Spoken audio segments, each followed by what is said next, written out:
നല്ല തടിച്ചു കൊഴുത്ത ഒരാള്, അയാൾക്ക് സ്കൂൾഡായിട്ട് മെലിഞ്ഞ് പൊക്കം കുറഞ്ഞൊരു കുട്ടി ഒരിക്കലും പറ്റില്ല. അപ്പം ആകർഷകമായിട്ടുള്ള സ്ത്രീക്ക് അതുപോലെ തന്നെ ആകർഷണീയനായിട്ടുള്ള ഒരു പുരുഷനെയും വേണം.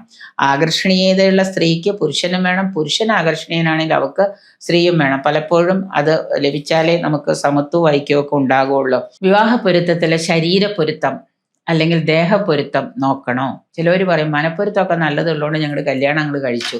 കുറച്ച് കഴിഞ്ഞ് മനപ്പൊരുത്തമൊക്കെ അവസാനിച്ചു കഴിഞ്ഞപ്പോൾ അടിയായി, ഇടിയായി, വഴക്കായി, ഡിവോഴ്സായി. മനപ്പൊരുത്തം പോലെ തന്നെ ശരീരപ്പൊരുത്തം വളരെ പ്രാധാന്യമുള്ളതാണ്. ദീർഘദേഹമുള്ളയാള് ദീർഘദേഹിയായ ഒരു സ്ത്രീയെ തന്നെ കല്യാണം കഴിക്കണം, അല്ലാണ്ട് ഹ്രസ്വ സ്ത്രീയെ കഴിക്കരുത്. പുരുഷന് ഹ്രസ്വദേഹിയായ സ്ത്രീക്ക് വർണ്ണതുല്യമായിട്ടുള്ള ആള് തന്നെ വേണം താനും. അപ്പോൾ ഈ പൊരുത്തം നോക്കുന്നതിനോടൊപ്പം തന്നെ, അതാണ് പെണ്ണ് കാണൽ ആണ് കാണൽ എന്നൊക്കെ പറയാം, പണം മാത്രം മോഹിച്ചോ അല്ലെങ്കിൽ പൊരുത്തം മാത്രം നോക്കിയിട്ടല്ല. വിവാഹപ്പൊരുത്തത്തിലെ ശരീരപ്പൊരുത്തം പോലെ തന്നെ ദേഹപ്പൊരുത്തം വളരെ വിശേഷമാണ്.